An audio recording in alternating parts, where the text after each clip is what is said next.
किसी जंगल में दो शेर मित्र रहा करते थे। दोनों मिलकर जंगल पर राज करते थे। जंगल के पास एक लकड़बग्घों का झुंड रहा करता था। दोनों शेरों के कारण लकड़बग्घों का झुंड जंगल के बाहर ही रहा करता था। एक बार दोनों शेर मिलकर एक शिकार करते हैं, लेकिन दोनों में लड़ाई हो जाती है कि कौन कितना लेगा। एक ने कहा, मैं इस जंगल में सबसे ताकतवर शेर हूं, इसलिए सबसे ज्यादा हिस्सा मुझे मिलना चाहिए।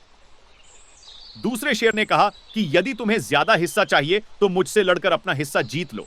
बस फिर क्या था, दोनों शेरों में भयंकर लड़ाई शुरू हो जाती है।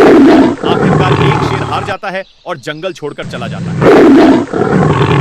लकड़बग्घों को जैसे ही यह पता चलता है कि जंगल से एक शेर चला गया है, उनका पूरा झुंड जंगल में आ जाता है और बिना रोक टोक जानवरों का शिकार करने लगता है। लकड़बग्घे रोजाना कई जानवरों को मार देते थे। एक बार सभी जानवर शेर के पास पहुंच गए। उन्होंने शेर से कहा कि महाराज, लकड़बग्घे लगातार जंगल में शिकार कर रहे हैं, जरूरत से ज्यादा जानवरों को मार डालते हैं। आधे से ज्यादा जानवरों के झुंड जंगल छोड़कर जा चुके हैं। आप कुछ कीजिए, शेर ने कहा। ठीक है, मौका देखकर मैं लकड़बग्घों पर हमला करूंगा।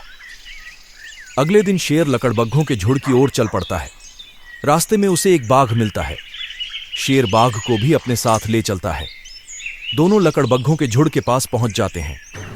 शेर दहाड़ मारकर लकड़बग्घों को जंगल से बाहर निकलने का आदेश देता है। सभी लकड़बग्घे मिलकर शेर और बाघ पर हमला कर देते हैं। लकड़बग्घों की संख्या ज्यादा होने के कारण वे शेर और बाघ पर भारी पड़ते हैं और शेर और बाघ को भागना पड़ता है। लकड़बग्घे शेर को भी जंगल से बाहर निकाल देते हैं। अब जंगल पर पूरी तरह से लकड़बग्घों का राज हो जाता है।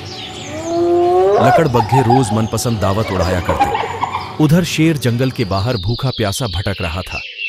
तब उसे दूसरा शेर मिला, जिसे उसने जंगल से बाहर निकाल दिया था। दोनों शेर फिर से मिलकर बहुत खुश हुए। पहले शेर ने दूसरे शेर से माफी मांगी। दोनों में फिर से दोस्ती हो गई। पहले शेर ने दूसरे शेर को जंगल के बारे में बताया कि लकड़बग्घों ने अब जंगल पर कब्जा कर लिया है। बाघ भी वहीं पहुंच गया। तीनों ने फिर से लकड़बग्घों पर हमला करने की योजना बनाई। अगले दिन तीनों मिलकर लकड़बग्घों के झुंड की तरफ चले। तीनों ने तीनों तरफ से लकड़बग्घों पर हमला कर दिया। लकड़बग्घों से परेशान कुछ और जानवर लड़ाई में शामिल हुए। सभी ने मिलकर कई लकड़बग्घों को मार दिया। बाकी लकड़बग्घे जंगल छोड़कर भाग गए। अब दोनों शेर एक साथ मिलकर रहने लगे।